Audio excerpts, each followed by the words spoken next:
This is your audience for today.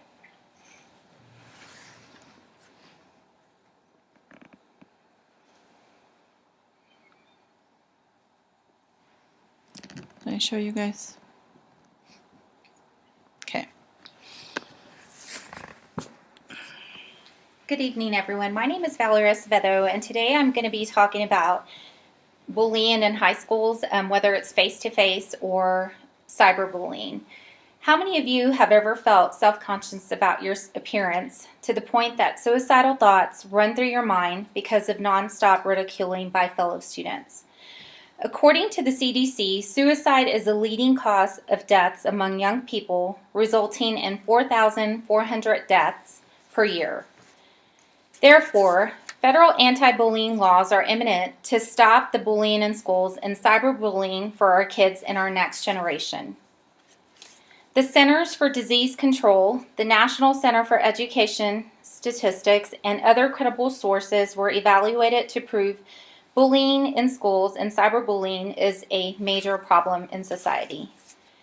Today's speech, we will cover the stats of bullying and suicides in the U.S., the importance of adopting federal anti-bullying laws in every state, and finally, how the school system and educators can make a difference by implementing anti-bullying laws that alleviate bullying in schools.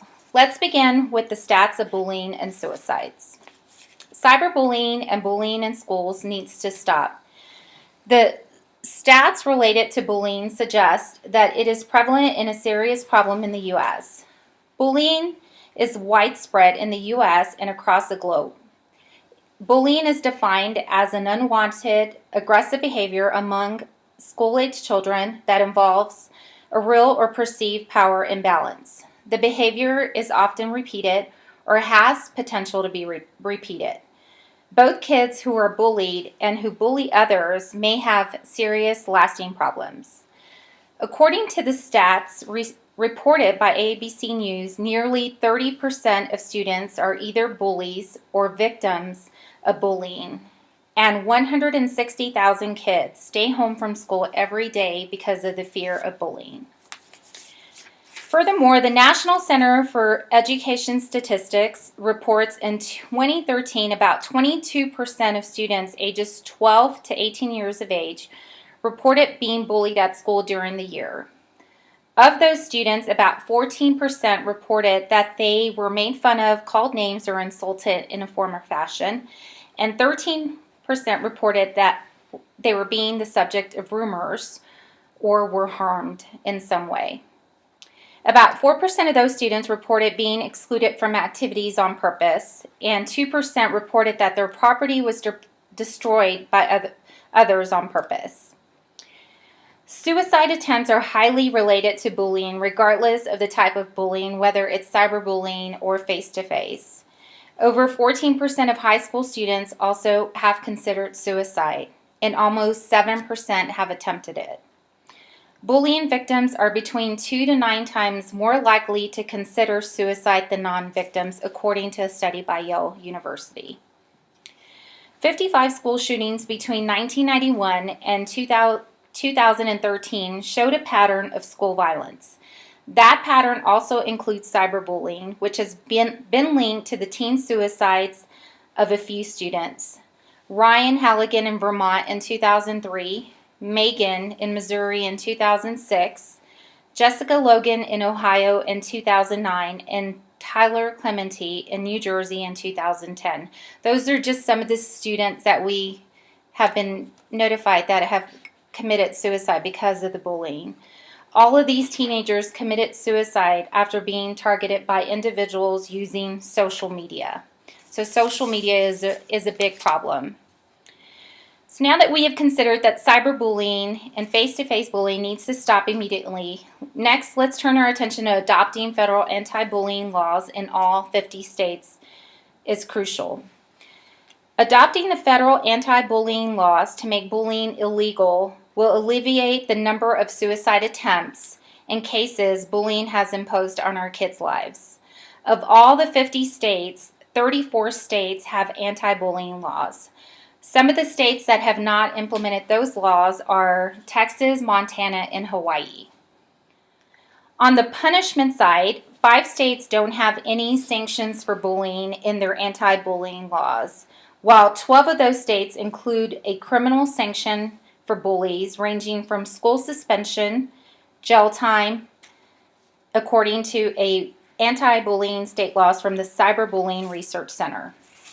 The criminal side of these laws is generating controversy in Florida. 2 young Central Florida teens are facing felony aggravated stalking charges for bullying a 12-year-old classmate by the name of Rebecca Sedgwick. She committed suicide.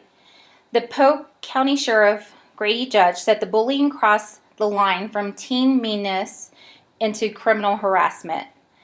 He also said that the student received text messages and online messages from the 2 teens telling her to kill herself and that she should drink bleach and die. He also stated that they were physically attacked by the two girls. Now that you have learned which states have anti-bullying laws, let's talk about how the school system can adopt policies and procedures to prevent students from engaging in such behavior. With the climate and culture change on anti-bullying laws in schools around the U.S., students will think twice before they engage in some type of bullying. Laws should be implemented to strengthen standards and procedures for preventing, reporting, investigating, and responding to incidents of harassment, intimidation, and any type of bullying students that occur on school grounds and off school grounds. Furthermore, the school system should approach this problem by preventing and tackling the issue. They essentially will become the cornerstone in countering bullying behavior in schools.